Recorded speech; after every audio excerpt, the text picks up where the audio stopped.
Our journey began in Caracas.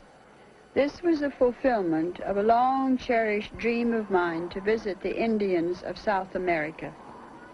I asked the counselor for South America, Maxwell, to be our business manager, and Dr. Nosrat Rabbani, my lady companion and the medical advisor of the expedition. My expedition also included 4 young Baha'is, experts in filmmaking, Mark Sedan and David Walker from the United States, Rodney Charters from New Zealand, and Anthony Worley from Brazil. From Caracas, we flew to Puerto Ayacucho, the capital of the Federal Territory of Amazonas. The small Baha'i community of Puerto Ayacucho met us at the airport and helped us load our provisions onto a truck. All right, vamos.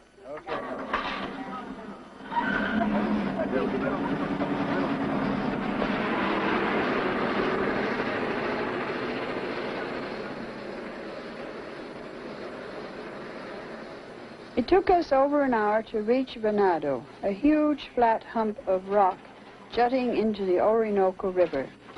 This is the place where all traffic above Puerto Ayacucho leaves for the interior. Some weeks previous to our arrival, Mr. Hampsey had rented a large river barge, which was waiting for us and for our 60 pieces of equipment, baggage, and provisions.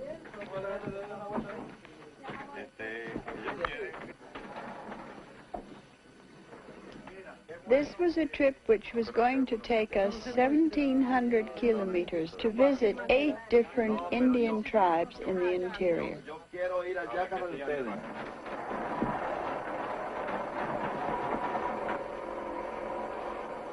This was to be our home for 32 nights, and we named her the Queen Mary. The little white room at the back was our bathroom.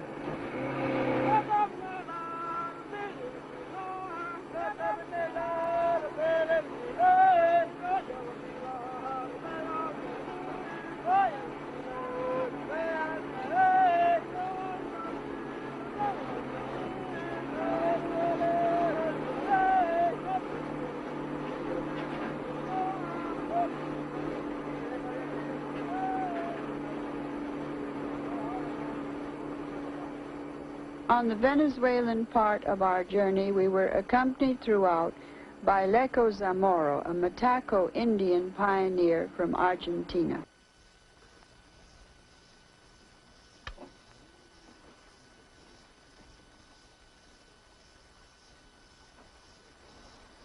Every evening, our boat was moored on a sandbank for the night.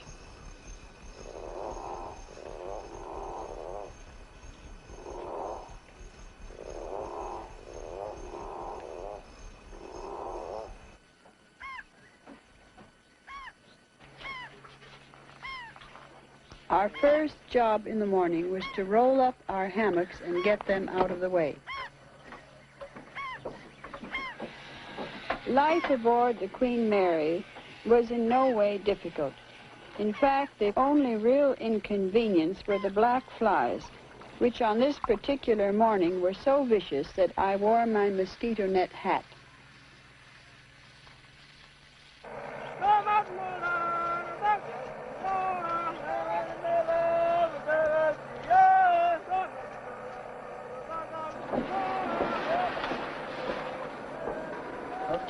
You're having a bath.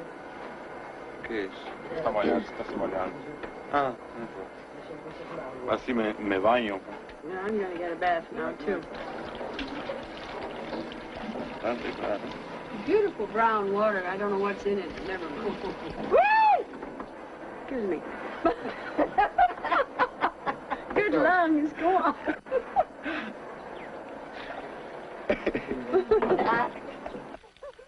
Wonderful as the water was for drinking, it was usually very dangerous to swim in.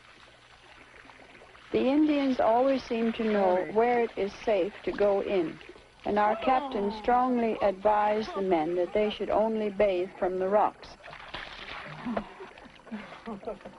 We soon found out why. I caught 3 man-eating piranha fish in less than 2 minutes. Here he is. No, he's my fish. Nobody's going to have him but me.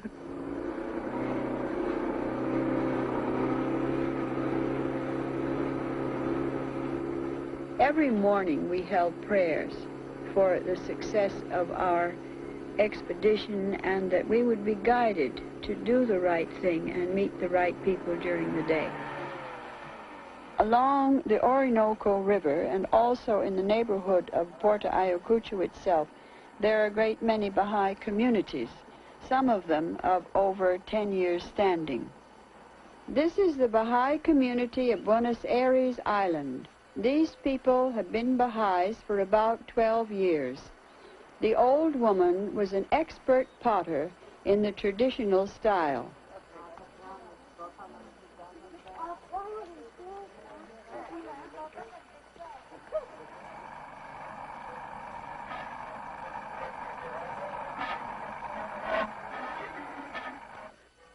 We were enchanted by one of the Baha'is playing for us on his flute.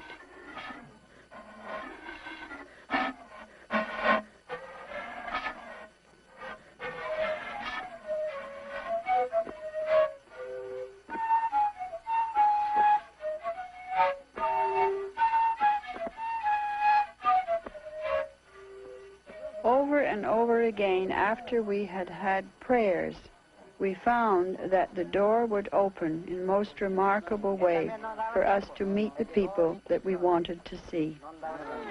Buenos dias, Capitán. Buenas tardes. Oh, for my... There we are.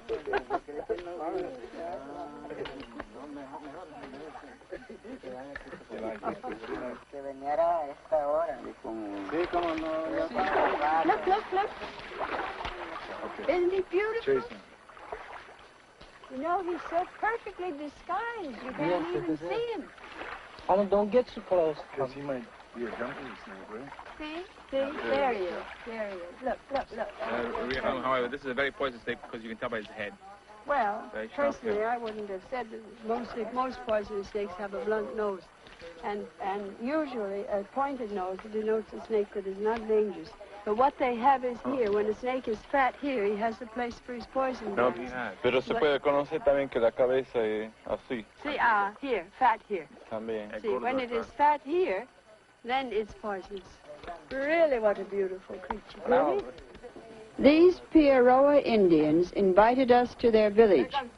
As it was an hour's walk from the river, they agreed to come back and take us there the following morning.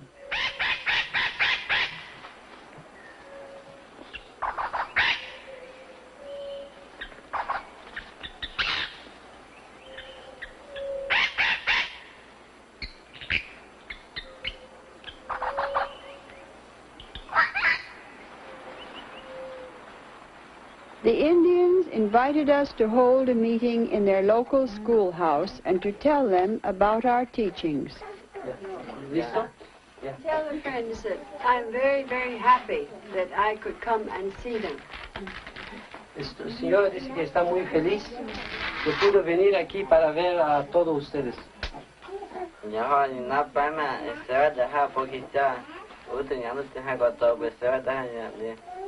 I have a great love for the Indian people.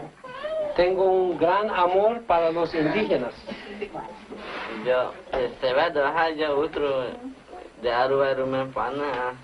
When I was a little girl, very, very small, like these small children, not as small as that, but like this, I used to cry because God had not made me an Indian.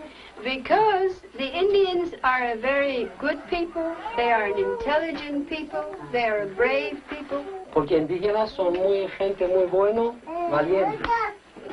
A long time ago, in my country, which is Canada, to the north, I was adopted by some Indian people called Blackfoot Indians, and they gave me an Indian name. They gave me the name of Amatu'l Baha. A ella lo llamaban ese tribu Amatu'l Baha. Bueno, yo ya debe yo Canadá, yo está ni na Colombia ya bueno, yo bueno Canadá nata osa stina que ya bueno. And I asked them, what does my name mean? They say, we have given you the name Blessed Mother.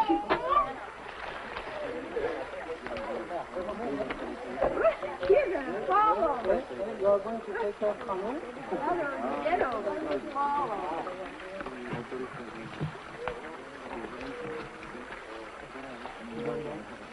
The jungle at night is one of the most thrilling experiences.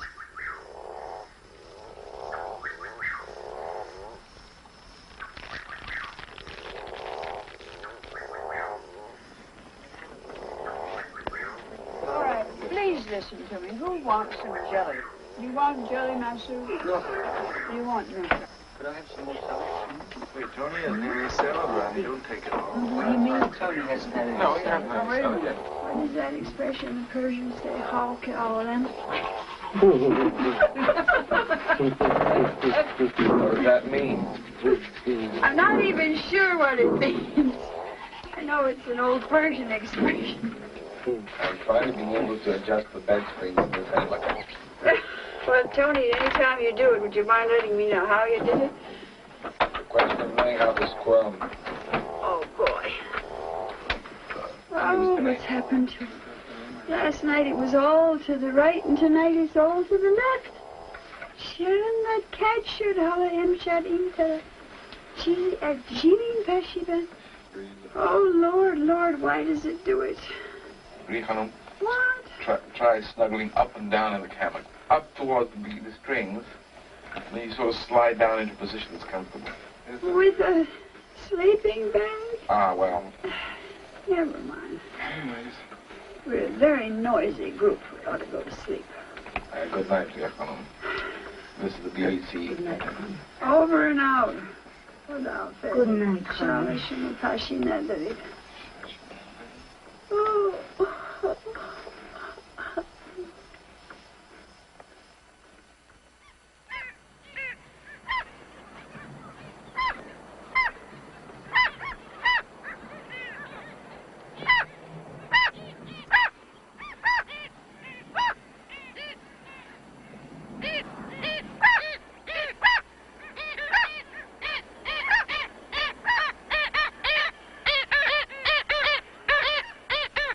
Our boatman had speared a stingray.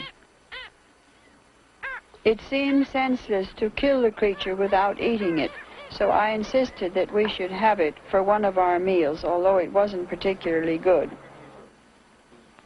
In the whole Amazonian territory of Venezuela, the most important town after Puerto Ayacucho is San Fernando, which was founded over 200 years ago by missionaries and was very much like an old-fashioned colonial town. Although I do not attend church services, I like very much when I'm traveling to go into churches to pray that the people of the area in which I am traveling and teaching may be guided to the message of Baha'u'llah.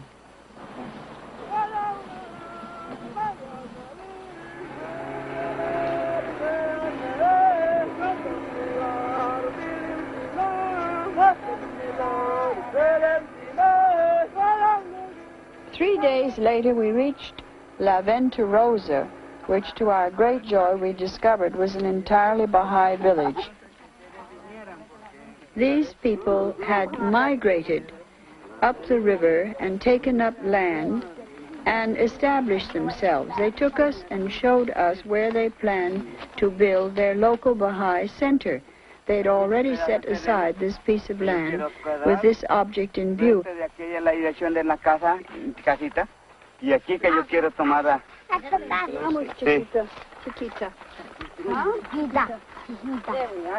you have two chiquitas. Capitán, un momentito lo que yo Queda allá para enseñar, aprender de esto, y estos son libros. Cada uno sí tiene, aquí están oraciones para niños. Esa es casa de Baha'u'llah, ese es el archivo Bahá'í. Muy bien, hermano, cómo no. In this room, Baha'u'llah died. Bahá'u'lláh falleció en esta habitación. Ahí. Guardamos su cama que él falleció. Hello. Ya, muy bien. Bueno, hermano, muchas gracias a la visita y por aquí lo esperamos cuando ustedes vengan la oportunidad. Adiós. Adiós. Venga, venga, venga, venga.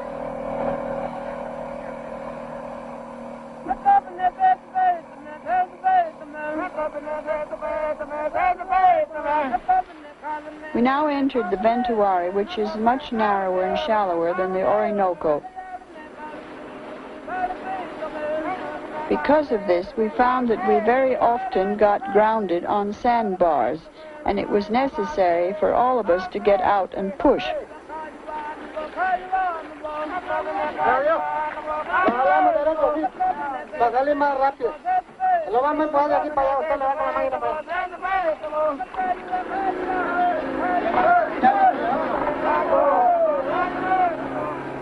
The captain took no more chances and picked the channel himself very carefully.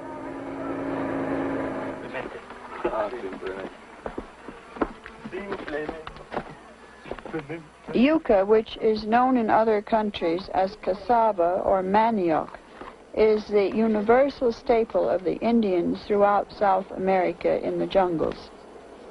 It is prepared by roasting the flour over a fire.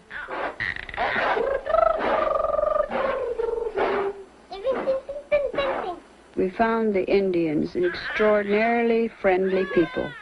If you met them with an open heart and a friendly spirit, you immediately received the same response.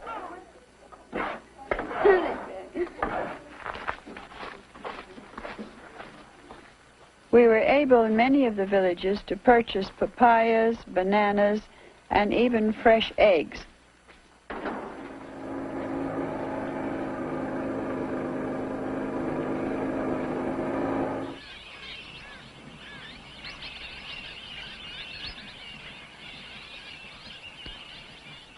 As our boat could not navigate in the shallow waters of the tributaries, we hired a dugout canoe, installed our own outboard motor, and used this for side trips.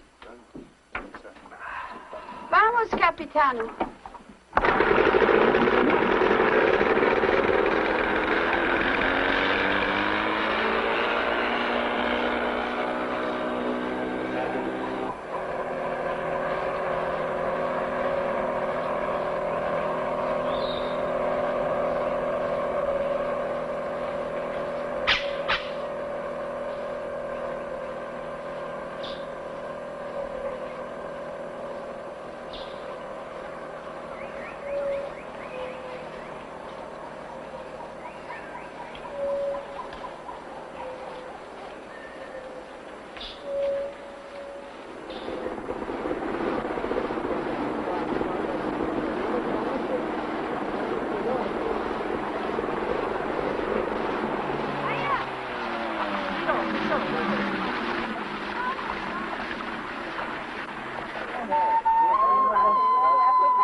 People are very shy about their music, and the little flute that one of our party was able to play was just like a key to the hearts of the people.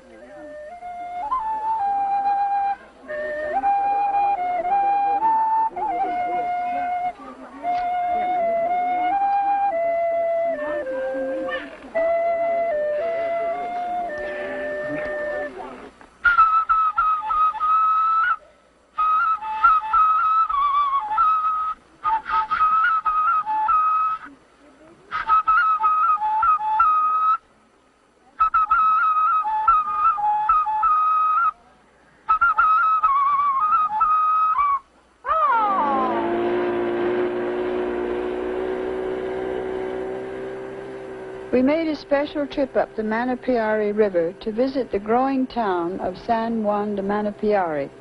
Our first view of the town was this huge garbage heap on the shores. San Juan is a government outpost and an active center for missionaries. It is now linked to civilization by a new road. We met two Americans who belonged to an evangelical group called the New Tribes Mission. Yes, ma'am. One of them had just flown in for a visit to see how the work was progressing. Have we been here 24 hours? Not quite. Not quite. Not quite. 22. How long have you been here? The other had lived in Venezuela with his wife and children for over 20 years. I'm on vacation at the present time. What is the New Tribes? It's an evangelical mission, Oh, and they call it the New New Tribes. Tribes mission. Why new? Because our objective is to go into areas, into tribes where no one else has ever been. That's interesting. We And do not. are you one of those groups? And you go in and you study the language, and then you write it down for them and translate the New Testament. That's a Exactly. wonderful service to the Indians. That's what we do. Wonderful. We also met the Catholic father, a Jesuit priest from Spain. Although we admired in many ways the work of the missionaries, we were greatly troubled by the evidences of what our civilization does. To me, the great tragedy is that if we Baha'is don't hurry up and go out and teach these people while there is still time, they will go down into that same valley of shadow, so to speak, that we went down into. I look at it this way. Here are the primitive people, the tribal people, the villagers, the simple people, the illiterate people are so much nicer and from a human standpoint so much better, more spiritual in many cases than we are. And this is the culture and civilization of Baha'u'llah that will come in with a new world order. It has to develop and it has to come in the future. Now, the youth of today, our youth, are beginning to come out of this valley of materialism and climb up towards this new world order. They're beginning to reject so much of what we have in the world today and its materialism. But these people want to have everything that there is in the 20th century, which is perfectly natural. So they have to come forward. They have nowhere else to go except forward into the progress of our century and our way of living. But if they can come forward as Baha'is, if they can become Baha'is in their own culture now, in their own villages, in their own civilization, so to speak, then to me, they will be lifted from this mountain over to that mountain. They won't have to go down through the valley of the shadow the way we have. And that is the whole urgency. In my mind, that is the reason why if we don't get up and go out now and teach these people, every hour that passes, we're losing our opportunity. It's never going to come again. They, instead of having all of this suffering and disillusionment and corruption and bitterness, they can come with all their wonderful qualities from to this height. They can fly over, in other words, instead of crawling down into that valley and coming up on the top. And I think this is what the Baha'is have to realize, but there isn't time. Every day we are losing ground. We see it here on this river. We see how the people are changing all the time. Wherever the touch of civilization comes, it withers. Then they're no longer, they lose their identity and they're no longer interested in spiritual values to the degree that they were before they began to become, so to speak, semi-civilized and go down into the bog of the very civilization that is destroying us, and we want to get rid of it.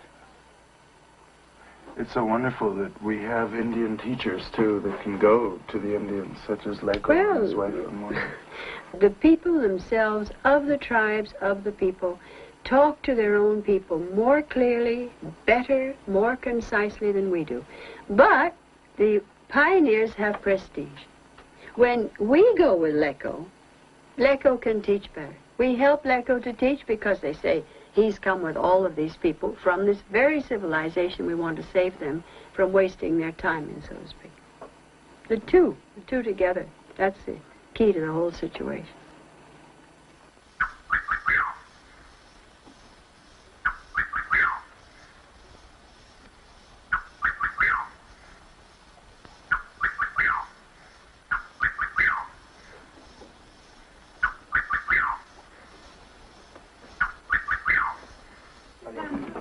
We met a Piaroa chief.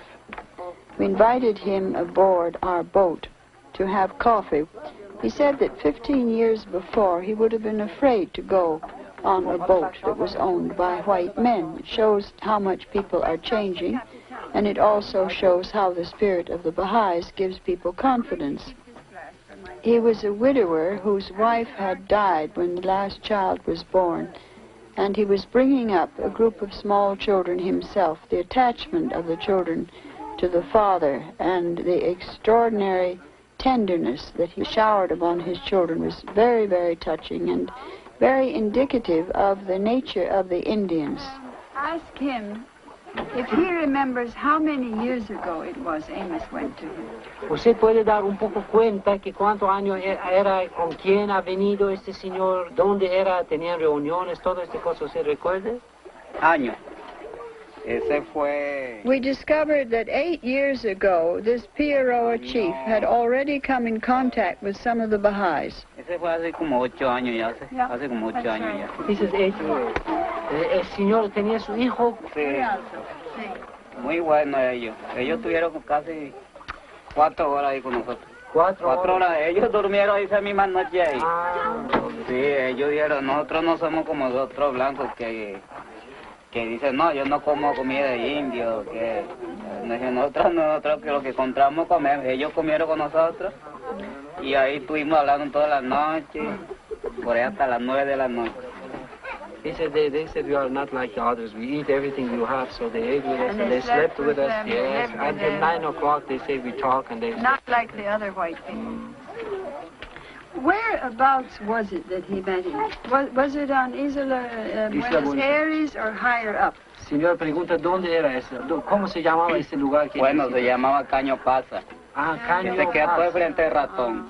Al frente del ratón. Tell him that I'm very glad that we found him. And I like him, I like his family, I like his people. If a man such as this accepts Baha'u'llah's teachings, he will be not only a very fine believer, but instrumental in bringing in many, many of his people into the cause of God.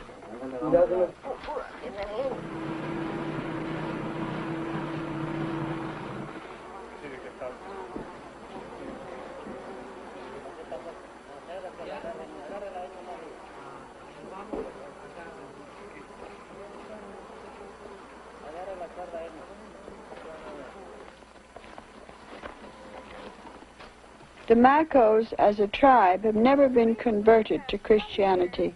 We were fortunate to meet their paramount chief, who called a meeting to hear about the faith.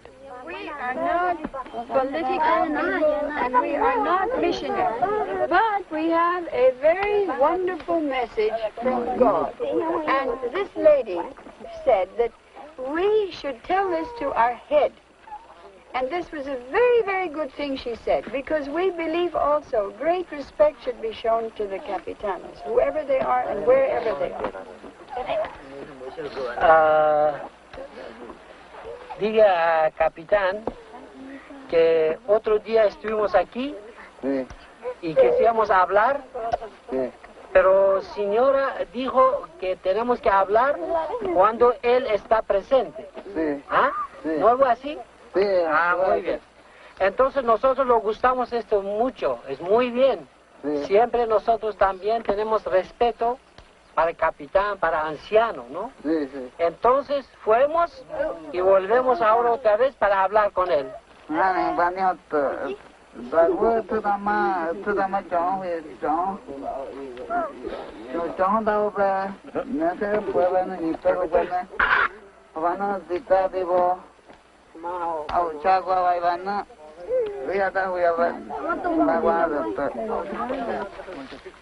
To the degree to which they are interested and want to ask any questions, to that degree we tell them of our beliefs and the purpose of our trip. It was not our purpose to force it on them.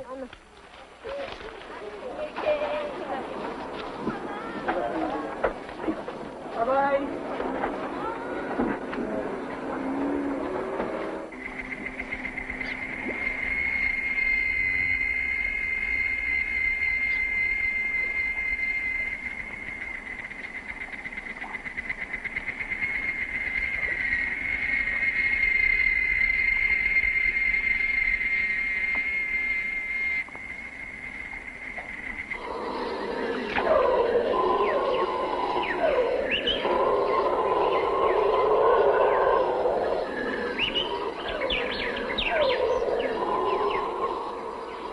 We were told these were howler monkeys, but we never saw them.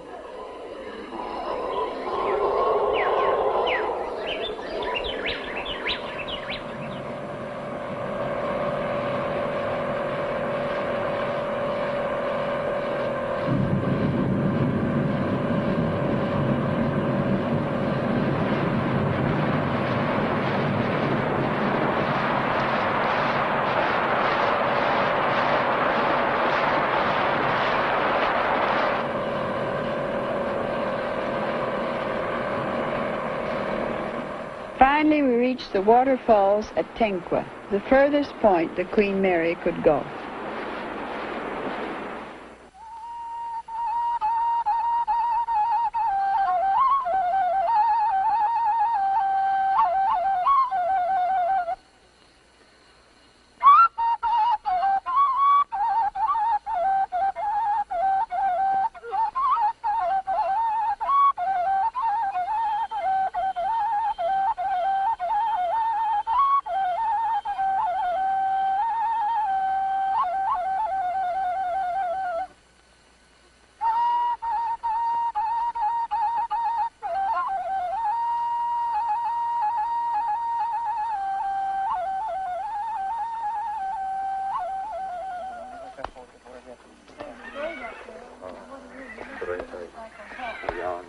We were told that beyond the falls there was an island called Monotiti, where we could contact one of the most interesting and primitive tribes in Venezuela and Brazil called the Yanomamos. We walked about 30 kilometers on this one trip, and it was the longest walk of my entire life.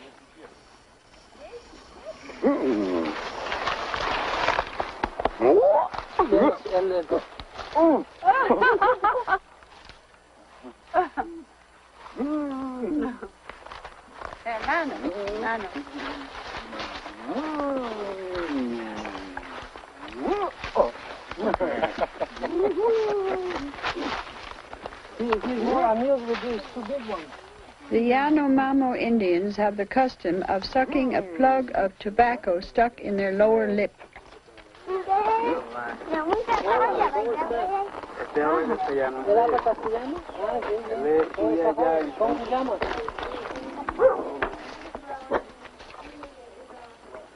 That nice cotton she's taking. I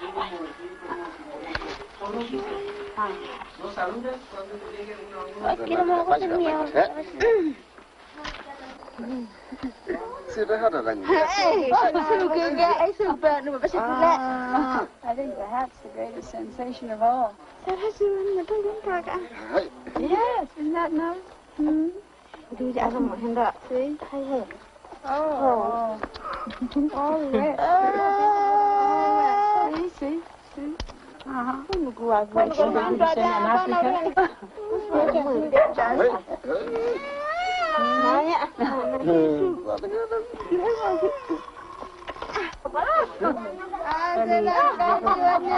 You're showing the hair on your chest if you really want to be excited.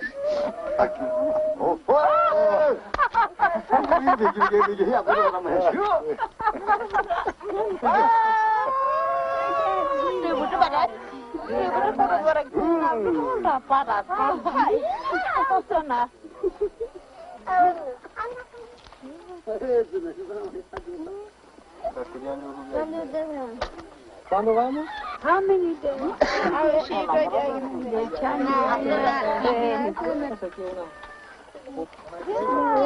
Wait a minute, let me see first. Everybody has one. One each. One each. Come on. One each. Did you have one? She had? No, Yes, you yes. didn't have. You didn't have. از خانمی که من بگوسیم مترجم Fundamentally, unity in diversity, which is such a strong principle in Baha'i teachings, means that we're all alike and all different.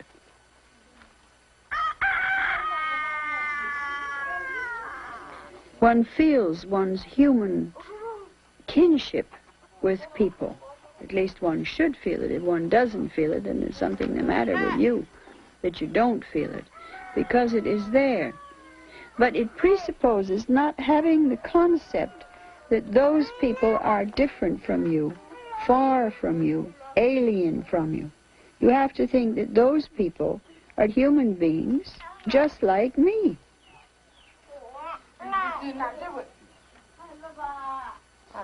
One has to have this sense that these people, that other person is loved by Baha'u'llah, as I hope that Baha'u'llah loves me.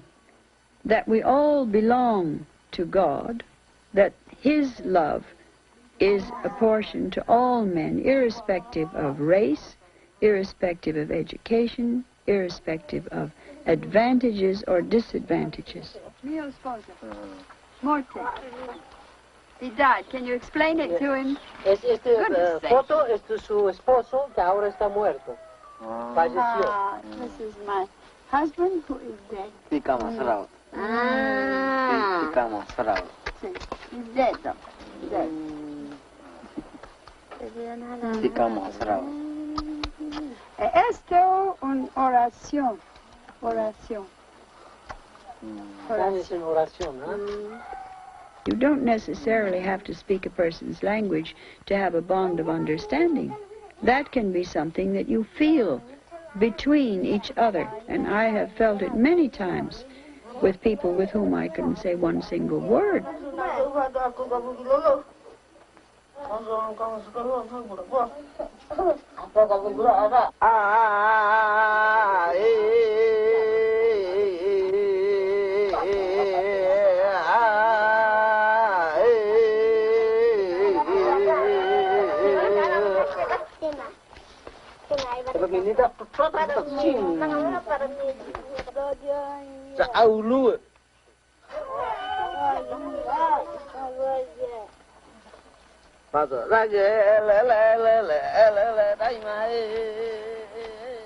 On the way back to our boat, we went to visit the Tenkwa waterfalls.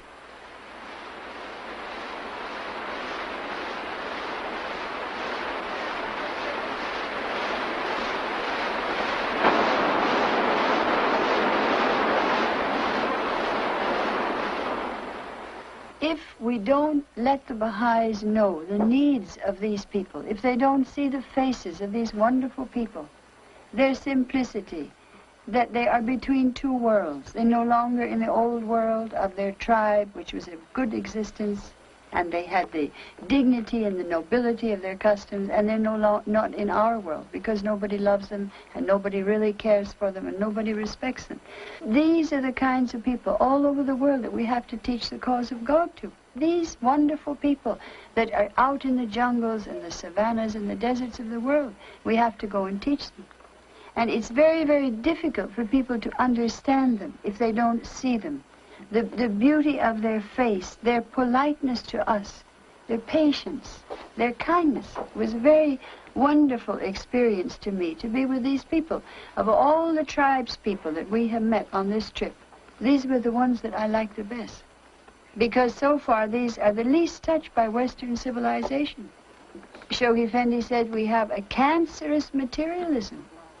Eats away the very flesh from the bones of the spirits of men.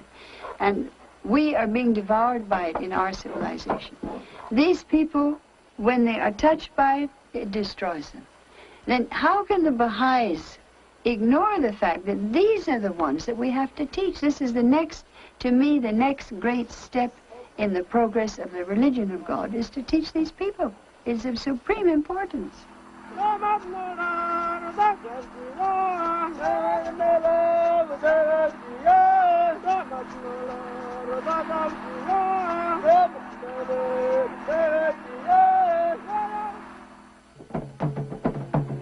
The second part of our trip took place in Suriname, where we went to visit the Bush Negroes.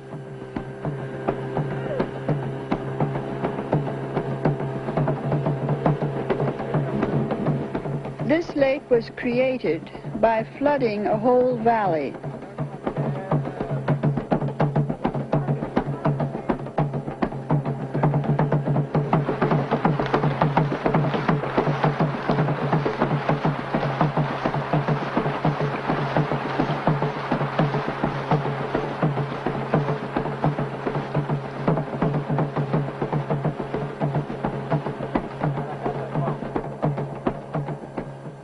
We arrived at the village of Redidoti. It was almost like returning to Africa to come to a bush Negro village. The bush Negroes are very independent people who have preserved their African heritage in the New World. Their ancestors were brought as slaves. They ran away into the jungle and established their African way of life and were never recaptured. No Baha'is had ever been into the interior before to visit the bush Negroes. The young man is a student in Paramaribo who invited us to come to his village. These are his grandparents.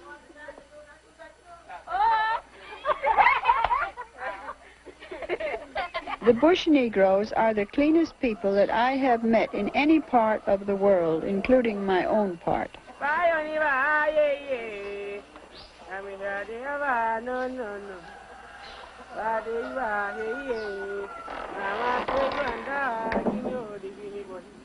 We thought that this must be a shop, but discovered that it was a private home and that many of the housewives keep their houses looking just like this.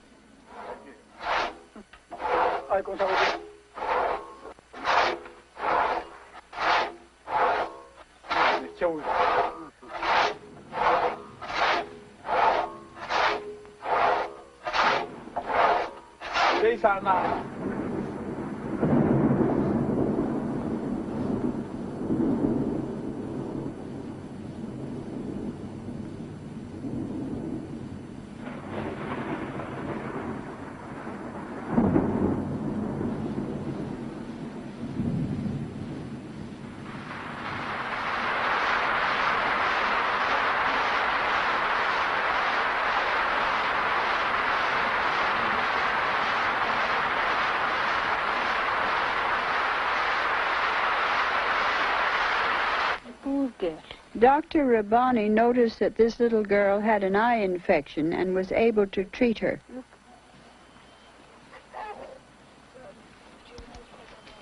Come here, look too. Look, come on. A great many of the bush Negroes still follow the old pagan religion of Africa. Many of the homes have a small shrine in front of them to protect the people from evil spirits. Voodoo, as it is called in our part of the world, Juju, as it is called in West Africa, means magic.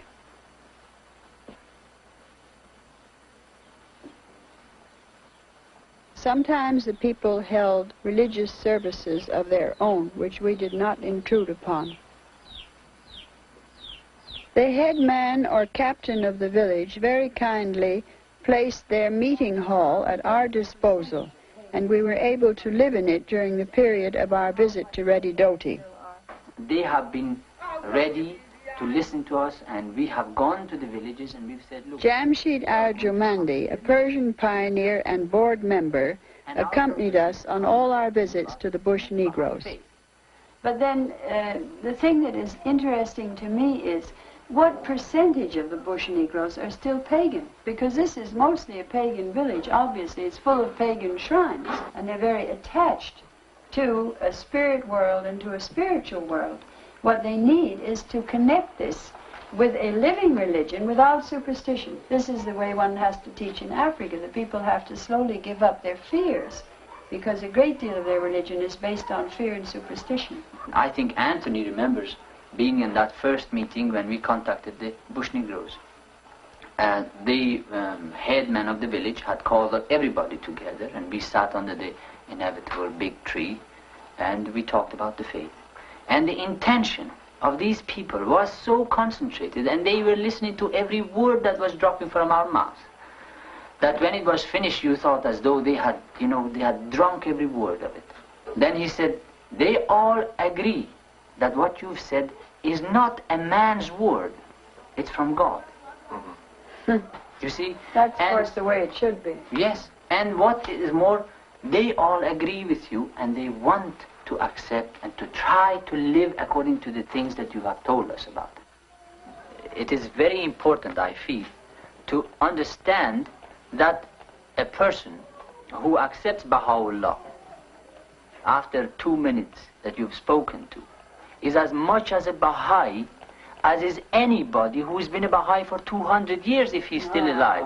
To me, the example, the best example we're ever going to get of this is like a building that is wired electrically. Now, the current is in the walls.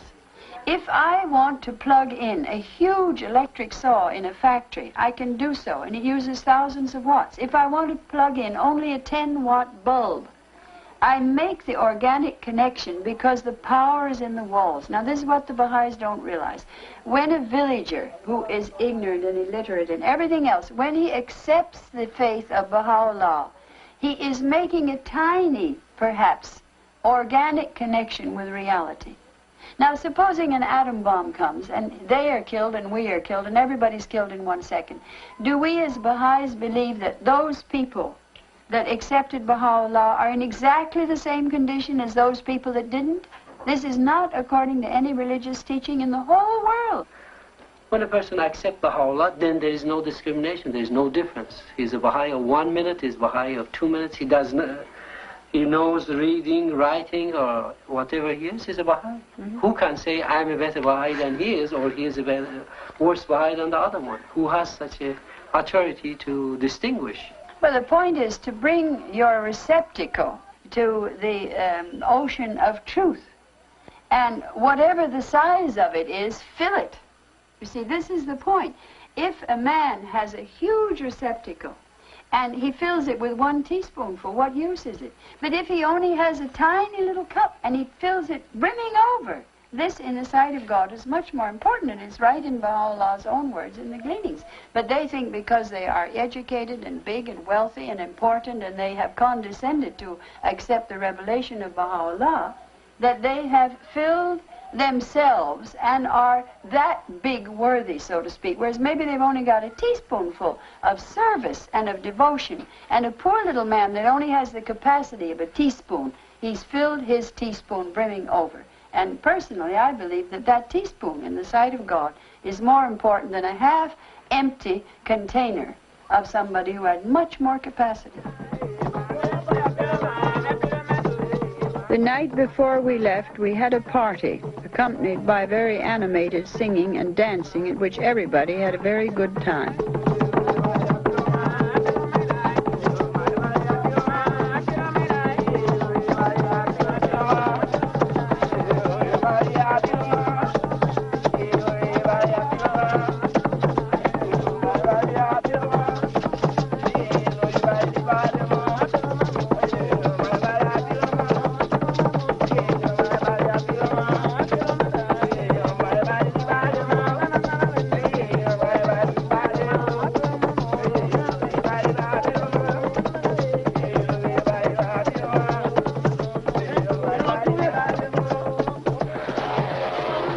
On the second part of our visit to the bush Negroes, we flew over the Suriname River on our way to Cotopaxi.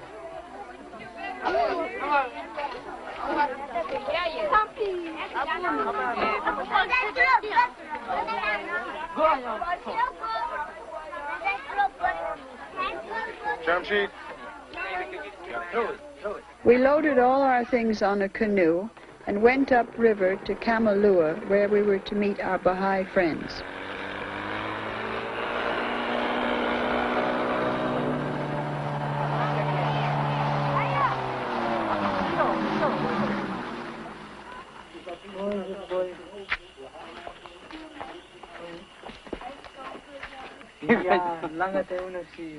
We were received with great warmth and hospitality by Baha'is and non-Baha'is alike.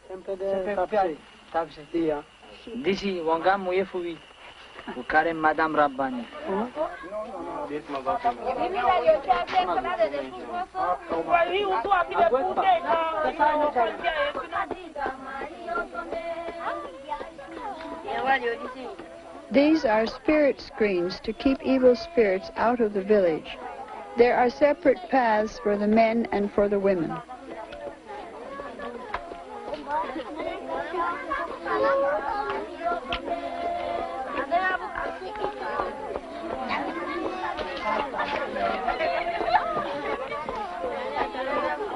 Our visit to Kamalua was one of the warmest experiences on the whole Green Light expedition.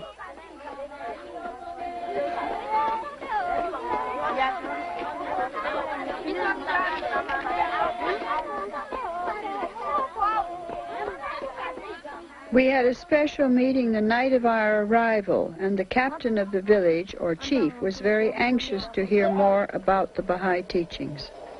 The purpose of the teachings of Baha'u'llah is to make all the people of the world live together in harmony. Baha'u'llah aduso omdat hembewani libisma fulleri fullibi makandi lekibada angasisa. This is the reason that Baha'u'llah came into the world, and this is the reason that he gave us his teachings.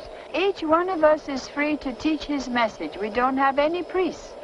If he has a little grandchild, like this little girl, 5, 6 years old, she can open her mouth and tell people about Baha'u'llah, because we are all free to teach in this message. Ataki, alasma de frey fugi agado busco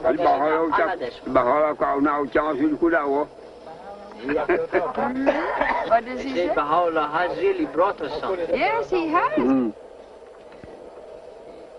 The next morning we discussed with our Baha'i friends how we could best help their teaching work.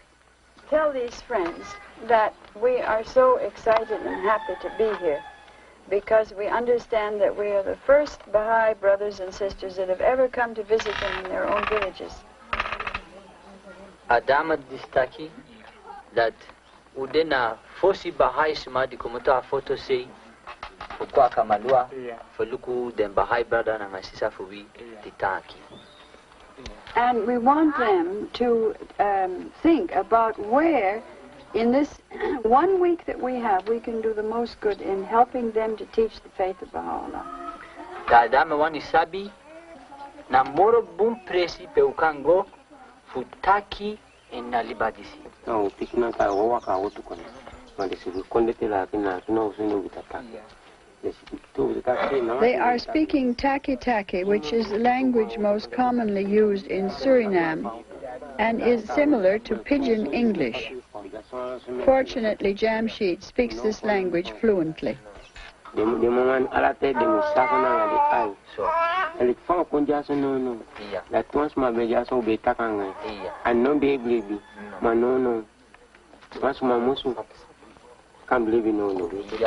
He says that they do believe strongly in the faith. Now that you have come, this is a testament of the proof and the truth of what they believe.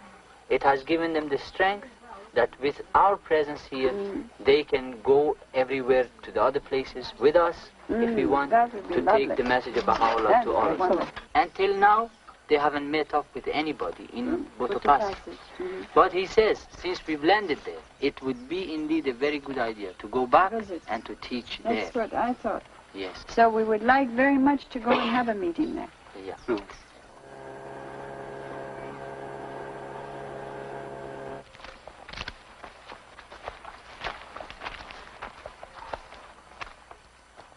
Like all Africans, the people have a very strong sense of protocol. This man is the captain or chief of the village.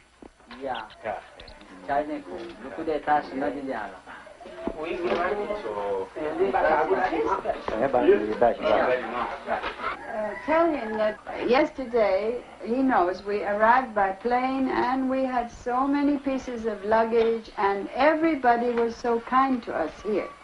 He gave permission that the people should help us, and everybody helped. A little boy like this was carrying a big thing on his head. And when I got up this morning, I said to our Baha'i friends, these people of Botopasi are so kind. I want to go back and see them. Ataki? Yeah. Ubekwanga flick machine? Yeah. Da ubabi so many lai? Yeah. Then da teuko utaki anga kapiten, utaki gantangi tangi for ala den sani di bendu, at the bendu no boom. Yeah. Ambuta we found the piece and uno vitao kudelo kude sambe. But you did that commando no dem. Ude panta nothing. So why be the anga ka uta. No. So you just in the middle quiet. Just in the middle. No, but I don't so nice to go. They say that, well, the kindness that they showed was just something automatic. They would like to thank you for coming to see them. Furthermore, they said that if you want to tell them about the Baha'i faith right now, the captains and the bashas will be only too glad to listen to you. So you are all very welcome, and they are very happy. Donkey, donkey.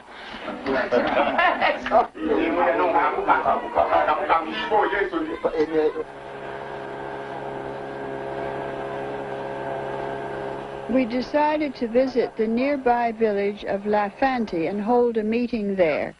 A number of people accepted the faith.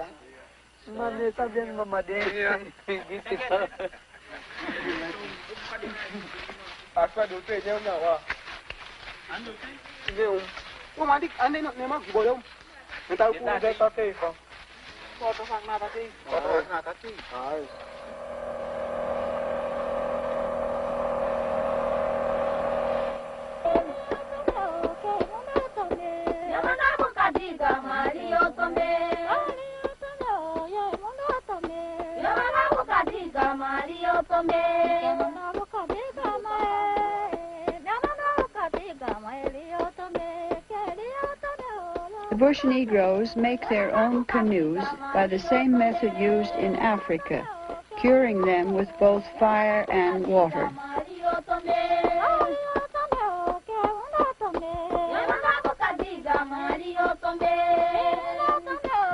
This village was the most beautiful I have ever been in my entire life.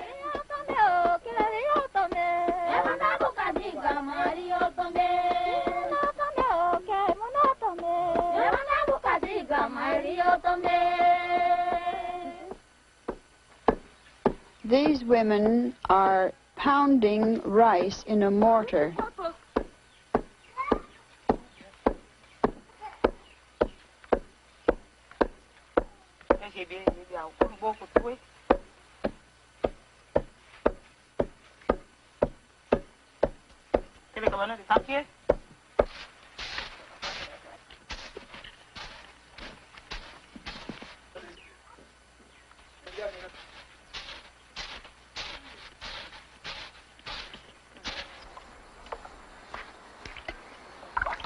Kamalua was fortunate in having a spring of very pure water which the villagers used for drinking.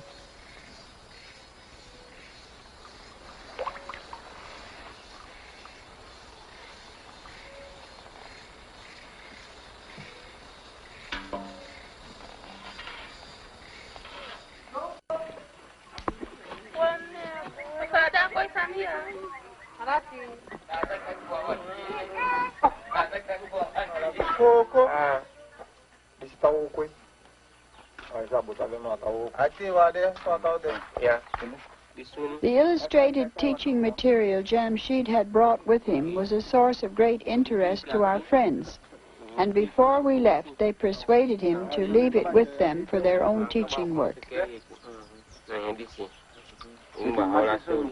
We decided to hold the election of the first spiritual assembly of Kamalua, which would be the first spiritual assembly of the Bush Negroes anywhere in Suriname. As this Baha'i could not be present at the evening meeting, he cast his vote and Jamshid wrote it down for him. All too easily, we city people forget that half of the world's population is illiterate.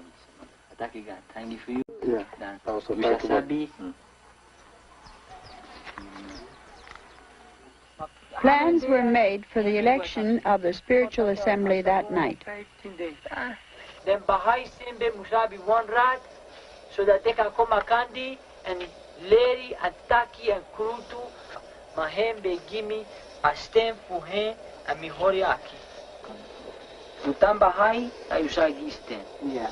Moiso. Fiome Misabi Ubunlanga Tekba. Yeah. So you Gome Sabi. Elami Sabi.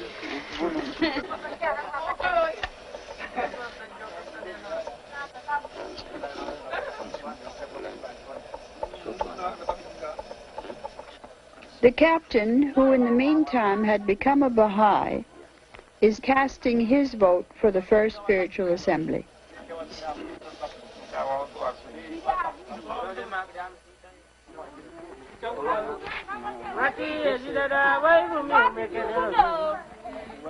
Some of our Baha'i friends took us down the river.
On our way downriver, we stopped at this village to see if we could find the only Baha'i who lived there. Although everyone else was out working their plantations, he happened to be at home. We were 9 hours on our way down the river from Kamalua to Mamadam. Mamadam is the place where the government ferry boat picks up passengers twice a week and takes them over to ABahá'í on the other side of the lake. This was to be our home for 3 nights, where we slept with about 40 other passengers waiting for the arrival of the ferry boat. That night our Baha'i friends cooked dinner for us, a delicious soup of piranha and plantains.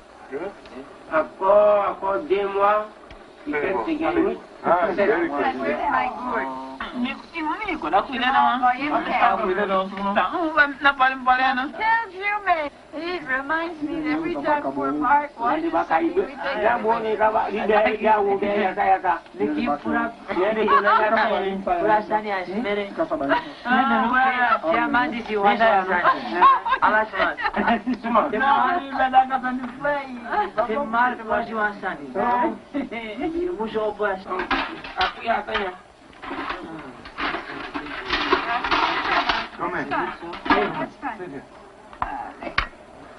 Now, filme, pourquoi vous me donnez un petit morceau?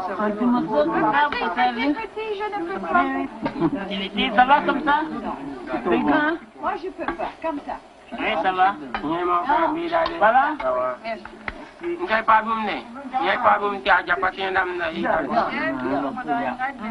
Miau kuda ni. Dia ada aku yang bikin bunyi. Ya. Mama saya kata bang. Ini kan dek mana taman dam ti. Oh. Ini kaya kuna kana buku hanya. Bon, very bon. Masood, could I have a little more juice, please? Masood.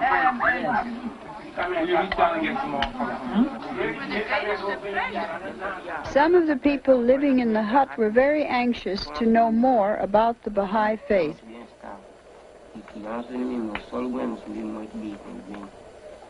Our friends from Kamalua were very enthusiastic teachers.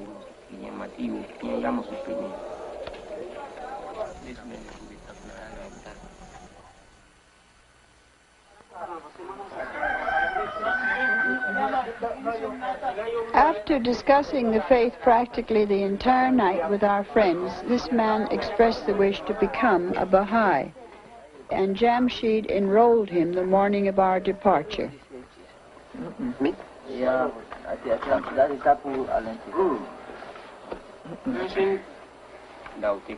These bush Negro Baha'is were amongst the finest I have met anywhere in the world, and we parted from each other with real regret.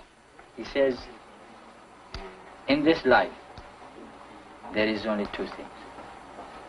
Life and love. The way you have come, and the way the rest of us have come to them. It shows that you love them. He says, so many people who live in the city consider them the lowest people in the country. And you have come especially to see them. Tell them that I appreciate very, very much what they've said, but in coming to the village, we are remembering the words of Baha'u'llah himself. He said that the city is the home of the body, but the country is the home of the soul. Baha'u'llah taki. E foi gente taki, dadi na foto, soso yus chingro, ako bigi. The people in the country believe in God. The people in the city, slowly, slowly, they forget God. Ataki den seme di libi na kondre, de beribi na gado bunsan. Really, now if Baha'u'llah says this, nobody can say better than this, you see. Ataki efu Baha'u'llah tak so, that no one tra libi seme kan taki one tra fasi. Tell them Baha'is never want to leave each other, in general. Ataki, this na wansani, di de na Baha'i tori. Then Baha'i sembe sidon makandi, then no one hope.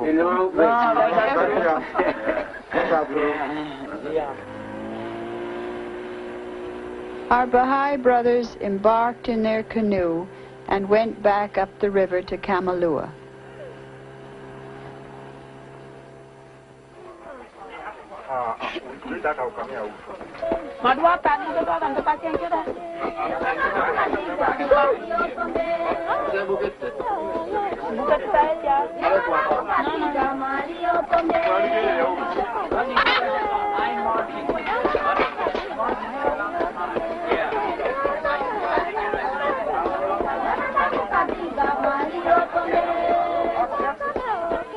Everything was loaded onto the crowded government ferry, and we set out for the 5-hour journey across the lake.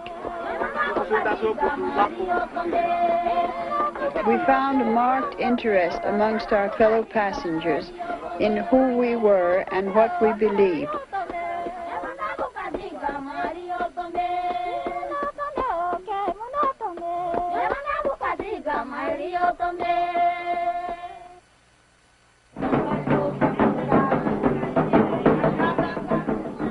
We flew over the Amazon River, which at this point was over 20 kilometers wide. The whole area was flooded because the rainy season had begun. It was a great revelation to all of us to discover that Manaus, in the heart of the Amazon basin, was such a modern city, with shipping in its ports from all parts of the world. It has every convenience of civilization, including one of the most beautiful opera houses in Latin America.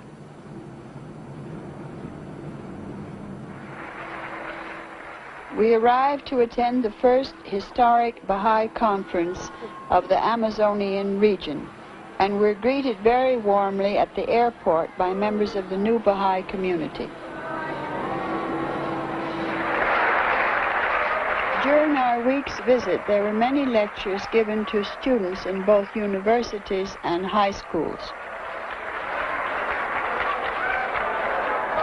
I would rather talk to an audience like yourselves of young people than any other kind of audience in the whole world. E sinceramente prefiro falar para uma audiência jovem, assim como esta, do que qualquer outra no mundo.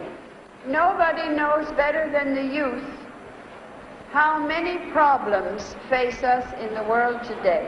Ninguém melhor do que a juventude sabe quantos problemas estão nos confrontando nesta idade moderna. As I see it, one of the greatest problems facing the human race, and that means you, is how to bring the 2/3 of the world's population who live in villages into the advantages of the 20th century, the advancement of the 20th century, without ruining their human characteristics that are so wonderful. From Manaus, we flew to Leticia in Colombia on the frontier of Brazil and Peru. Leticia is a small, very pleasant town, ideally situated for pioneering, as many Indian tribes can be reached from here.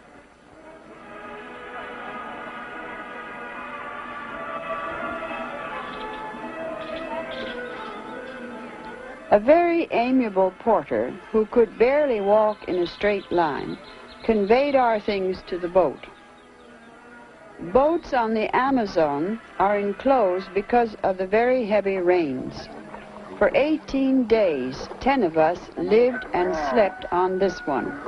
She was noisy, smelly, and slow. We called her, appropriately, the Mutt.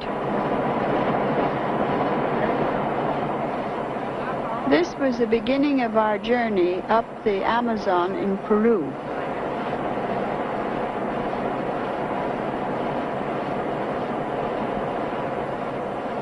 Gradually, a daily pattern of living on the boat was established.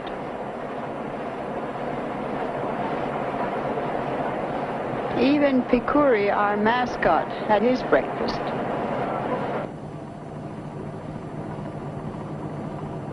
The rainy season floods the riverbanks, but the villagers are used to it and build their huts on stilts, reaching their homes by canoe. Various Christian missions are rapidly spreading throughout this entire area.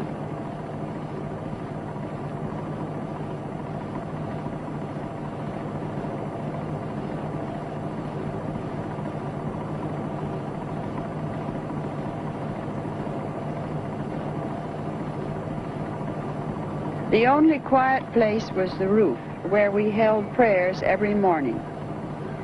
It was also the only place where we could have a conversation, because the noise of the diesel engine inside was absolutely deafening.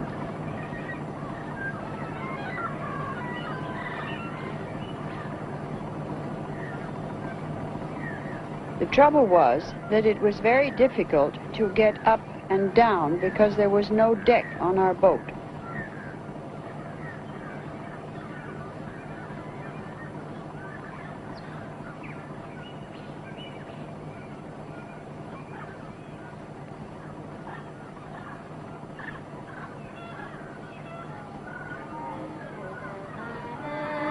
This Tikuna village had been recently converted to Christianity. There were many crosses along the river, such as this, dated 1970, 1972. We wondered why we Baha'is had come so late.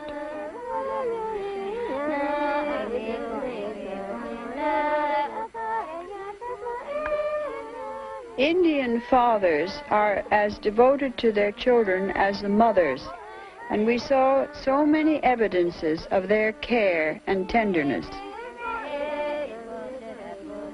We wanted to buy some fruit if possible, and were astonished at the ease with which this man went up the tallest papaya tree I have ever seen in my life, as if it were a flight of steps.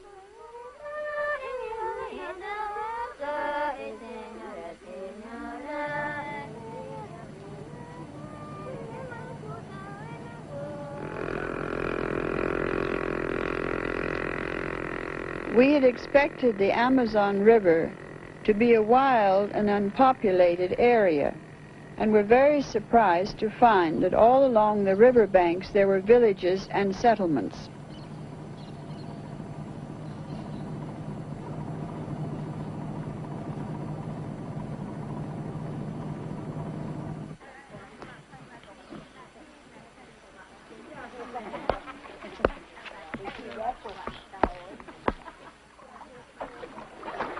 At this town, Mr. Hamsi went shopping, conveyed by a very skillful young boatman.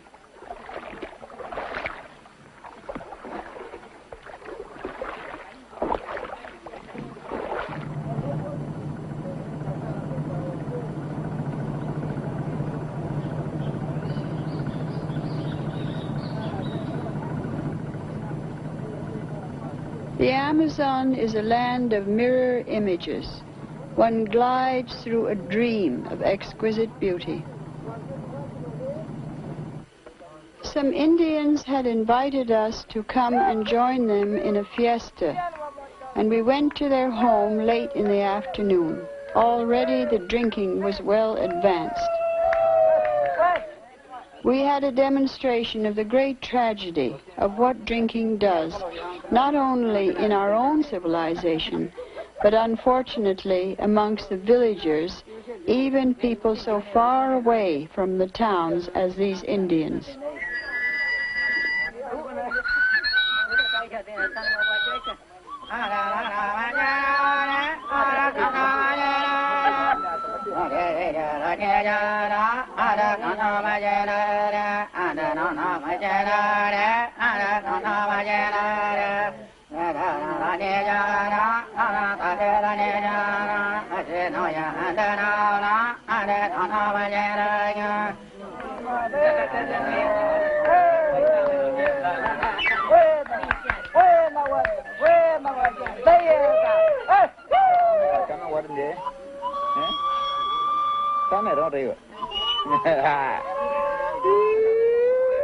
It saddened us to see that even the children, like this little girl, were getting drunk.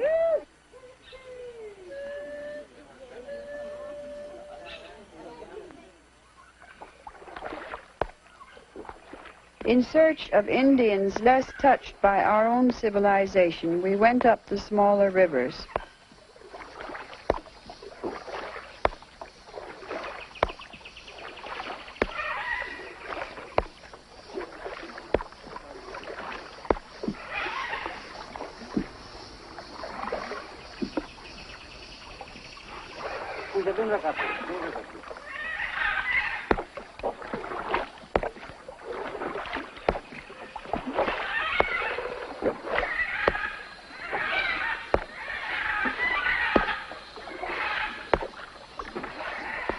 We at last came to this yyih family, living according to their own customs.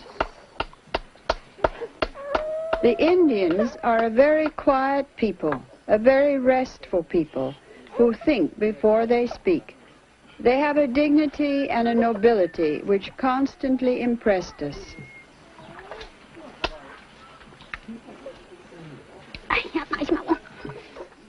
No people tame wild animals like the Indians. Their homes are full of much loved and cared for pets.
When the time comes for me to have to leave this planet, the only thing that is going to be the hardest to part from is the jungles. I have this mad, mad love for the jungle.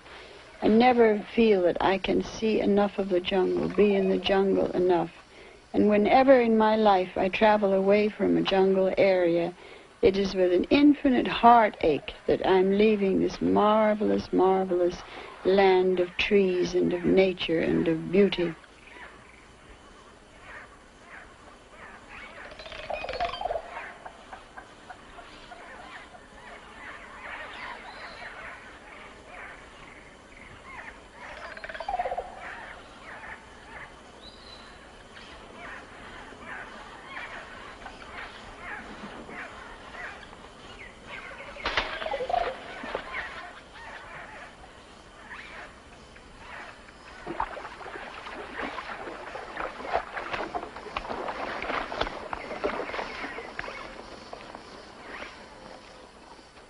Going deeper into the jungle, we came to another, more isolated Yagua village.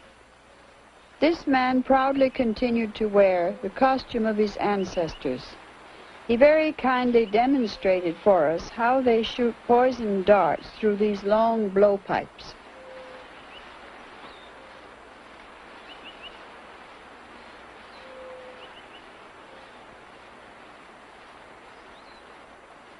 We went back to the Amazon and visited another Yagua village. We found this Yagua woman had a sick baby and persuaded her to let our companion, Ruth Pringle, treat the child. Ruth Pringle, a trained nurse, pioneer and board member from Panama, joined our expedition in Leticia. Boy, is that all right? All right, that's good. You want it? No, Life Boy's good. Así. Y ahora, cógela así. No, deja ahí. The mother was very worried in the beginning, but the little baby was wonderful and barely cried.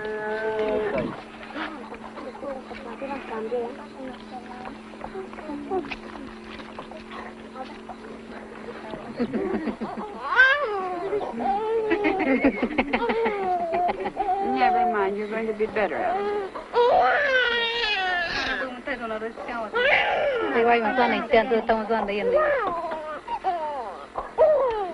There.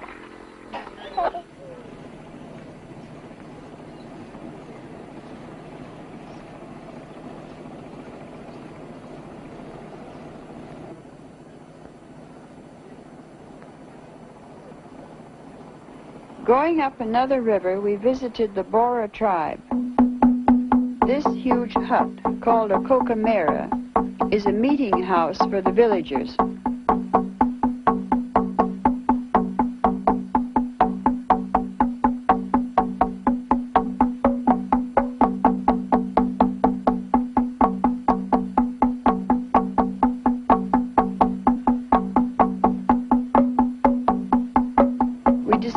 To go upstream a day's journey to see a cocamera in another village which was still being used as a communal dwelling.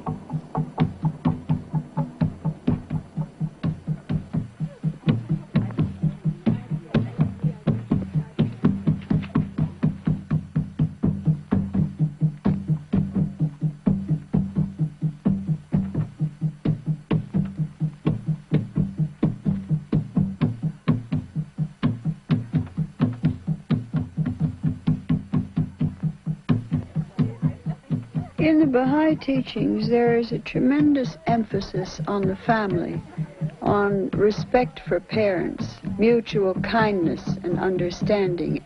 This is something that exists in villages.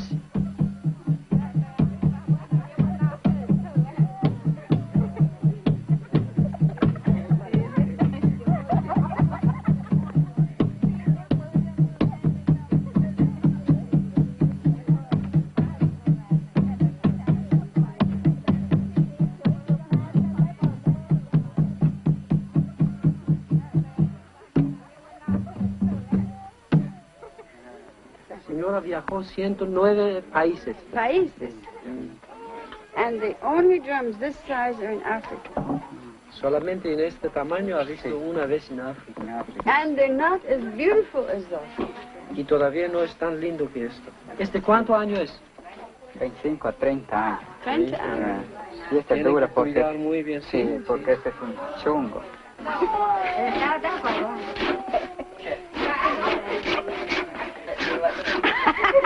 No, bien balado.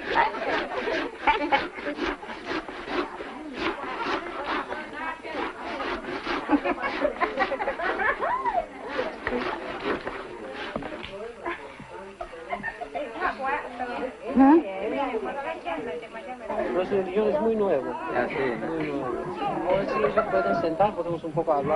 wish you would tell them, Master, that our religion has great prophecies for the Indian people.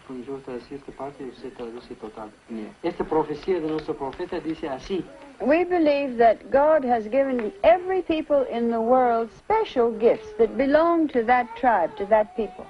En nuestra religión hay profecía muy grande para los indígenas. If the indigenous people of this part of the world accept his faith and become progressive, they will be the cause of the enlightenment of the whole world.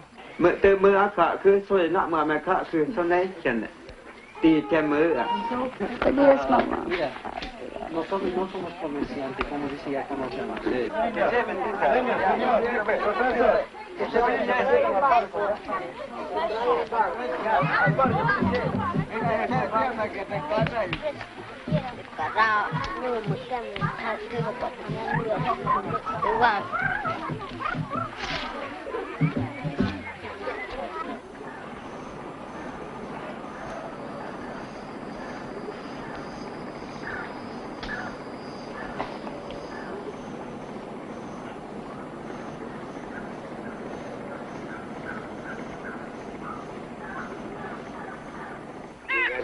Our guide, Don Pedro, left us here. He had read all the Baha'i literature we had with us and became a Baha'i before we parted.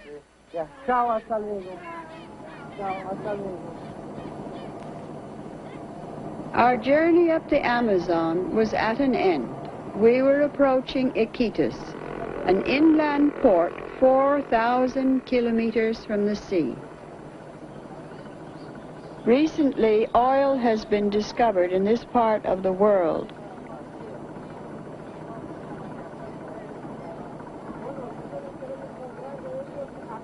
To cities such as this, the indigenous people flock in great numbers, only to live in squalor and poverty.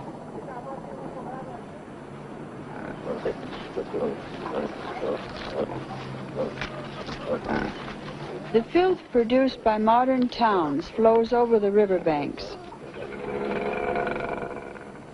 Here in Pucallpa, many poor people have built their houses floating on the river itself.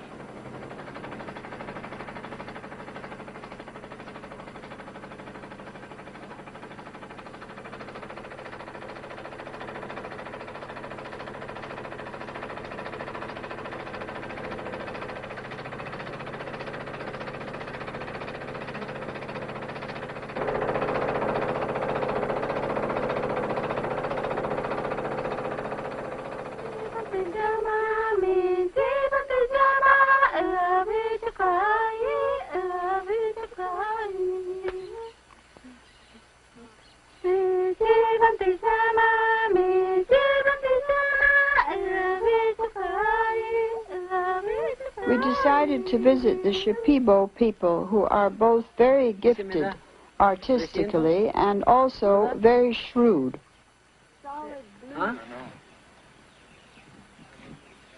The women wear beautifully embroidered skirts.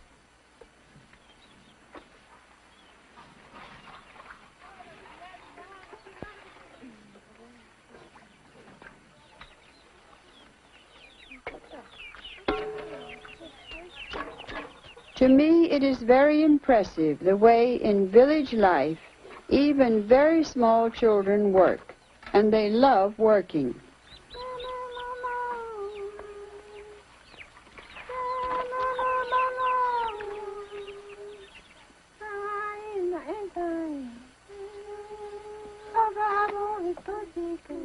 This little girl was very busy minding two babies in two separate hammocks, and somehow or other she kept them both going at the same time.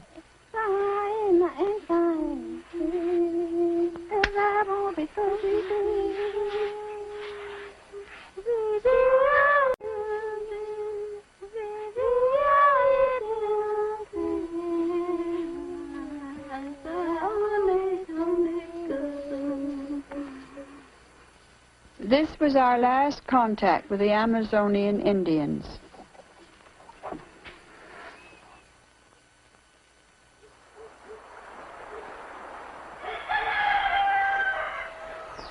we were leaving the wonderful world of the jungles to fly to Lima, the capital of Peru.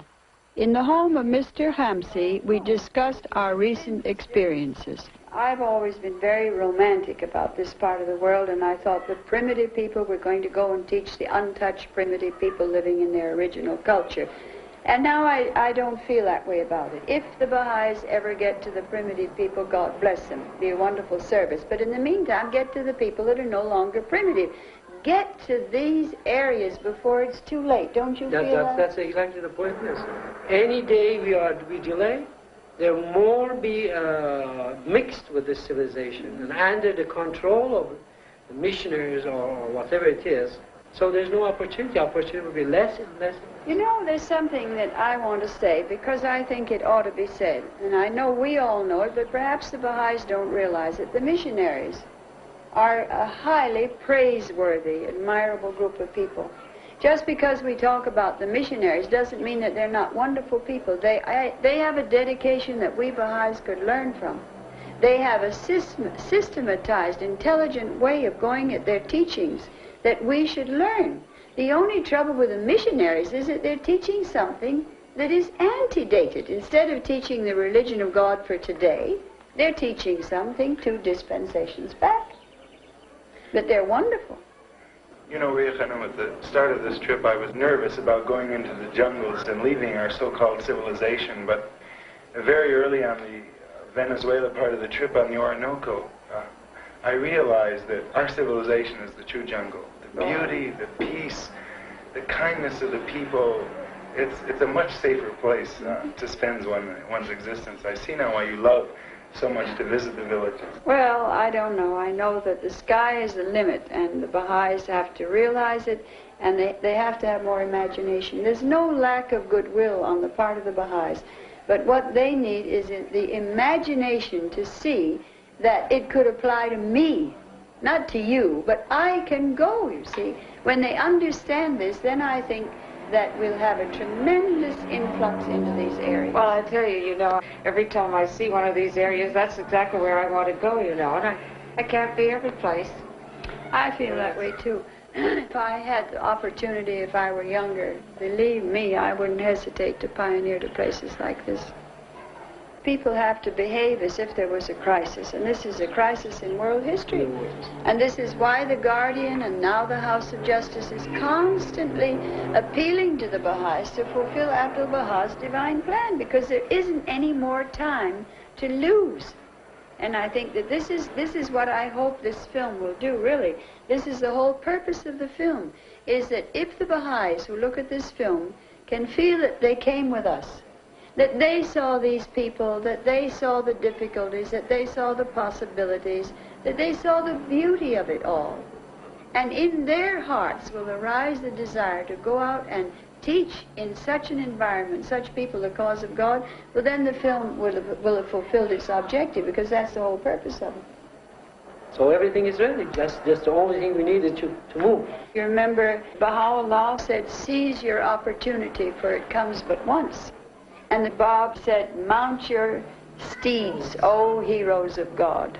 Now let the Baha'is get up and go.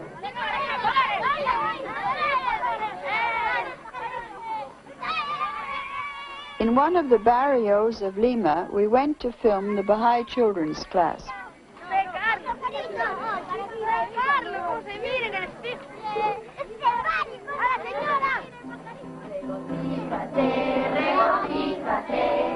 Ha llegado un nuevo día, regocíjate, regocíjate, todos tenemos alegría, el prometido de Dios con el nombre de Bahá, ha llegado el gobernante divino, estamos felices, cantaremos todos, ya Bahá'u'l Baha, ya Bahá'u'l Baha, ya.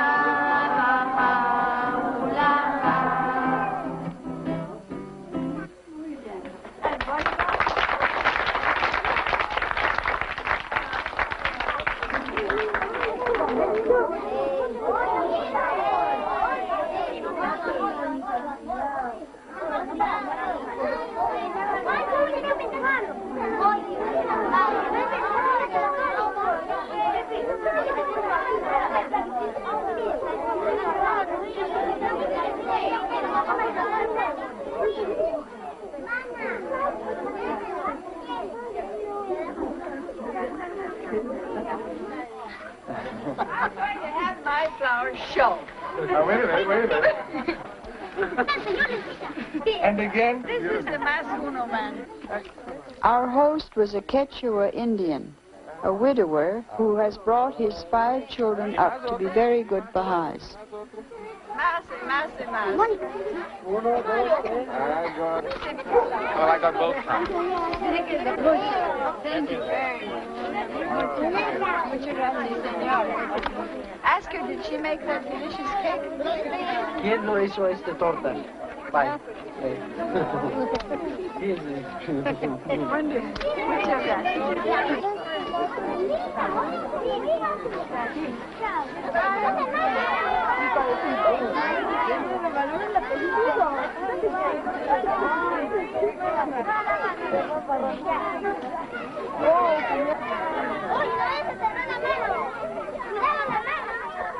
The last stage of the Green Light expedition took place on the Altiplano in the Andes.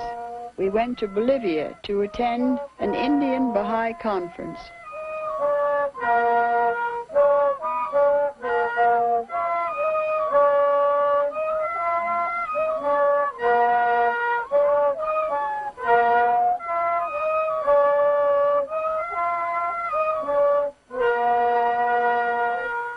The friends gathered from many towns and villages all over the Altiplano.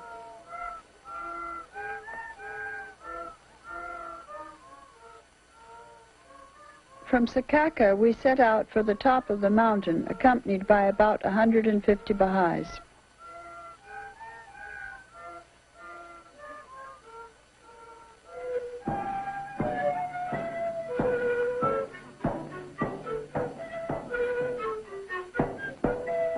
Each group of Baha'i villagers had brought their own instruments, and almost all of them played their flutes all the way up to the top of the mountain.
beloved friends. Queridos amigos, Munaska, hermanos, I have come a very, very long way to see your faces again. he venido desde muy, muy lejos para ver vuestras caras nuevamente. noqa karumanta sinchi karumanta hamoni watikmanta uyasni kichesta qawa. And I cannot tell you how happy I am to be here. Y no puedo decirles cuán feliz me hallo al estar acá. Ni manita ti mancho ancha kusisqa kankunas qawaspakani. When I was coming over these mountains to reach this place, I had a very strong feeling that although we are a small group of people, that we were not alone. Sentía de que aunque somos un grupo muy, muy pequeño de gente, no estamos solos. Uxchikapis uxchikala kanchej, pero mana che hinalarach chukashenchej no kanchej. In the Baha'i teachings, we have a thing called the Supreme Concourse, the souls of those wonderful, wonderful people who have served humanity, who have great qualities, and who have died and gone to the other world. Kay tantakuiqa mana hinayacho sino hatun patamanta tukui junto chanapaj alin rinapaj alin nyangman. And I had a very strong feeling that above our heads we couldn't see them, but that the members of the Supreme Concourse were with us. And I believe that those you love, your ancestors, your parents, your grandparents, are watching this meeting and sharing in it. Yo creo de que vuestros antecesores están mirando esta reunión y nos están cuidando. No anchej yachasoma que unay tiempo abilonchej uyarishawanchej. Now, whatever we receive here, when we leave here, we must take it and share it with others. Our joy, our love, our spirit of brotherhood. Not only we, but there is another very beautiful thing that Baha'u'llah has promised us. He said, when you mention God, when you pray, the scattering angels take these words and they scatter it all over. And we must be sure that already the spirit of this meeting will go out in the air and affect Bolivia. You are the beginning of the great flood of the message of Baha'u'llah amongst your people. Ustedes son el comienzo de la gran, podríamos decir, inundación que va a venir con el mensaje de Baha'u'llah a nuestra gente. Ahinata to kancheja Baha'u'llah pa wawam skama hina kananchkia. So we are all very, very blessed, and that's why I say this is a feast of love, this is a feast of thanksgiving.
This is Cuzco, capital city of the old Indian civilization.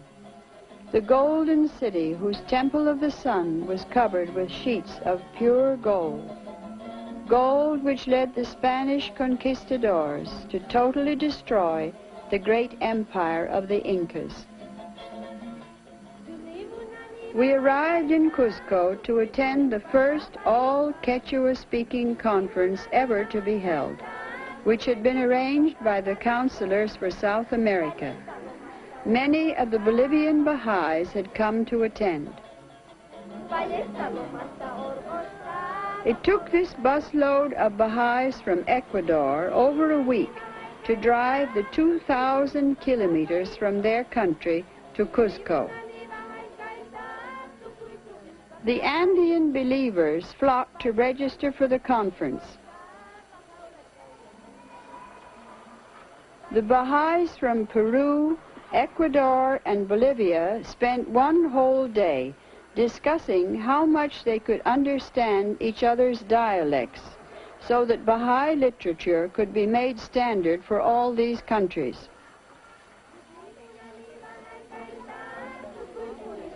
It was a colorful group of people who gathered at Sacsayhuaman for the opening day of our conference.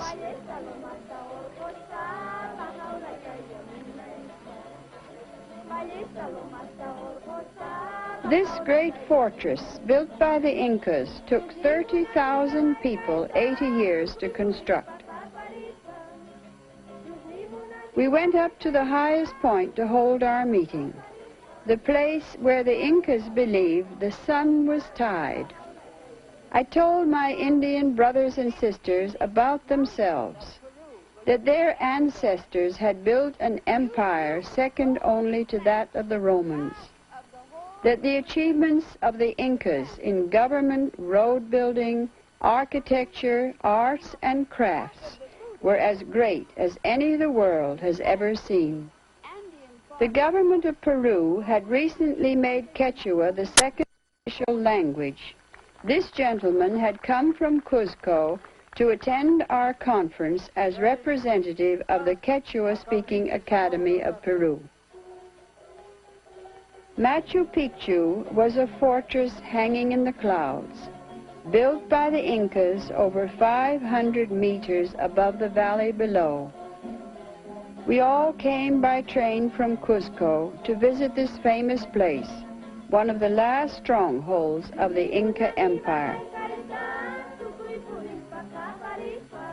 We held our meeting and our prayers again on a spot where the sun is tied. The first mass conversion in the Western Hemisphere began in Bolivia. How much joy it brought to the heart of the guardian. I remember how he announced it to the Baha'i world and how thrilled we were. And now here was a Bolivian Baha'i addressing other Andean Baha'is on the top of historic Machu Picchu. The Indians are a deeply spiritual people, a noble race of men with a unique destiny if they accept Baha'u'llah. What will happen to all these wonderful people we have met?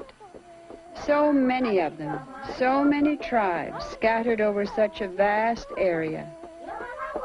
Who will go to teach them, to keep the small fires we have lit burning, to turn it all into a great conflagration?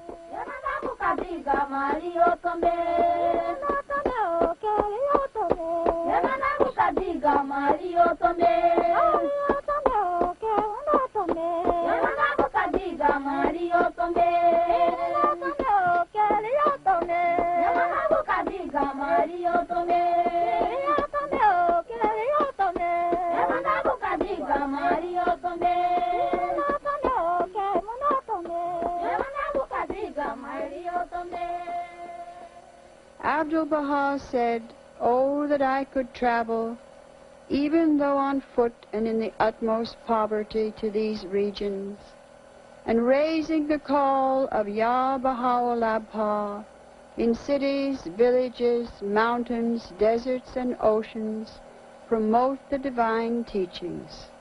This, alas, I cannot do. How intensely I deplore it. Please God, ye may achieve it."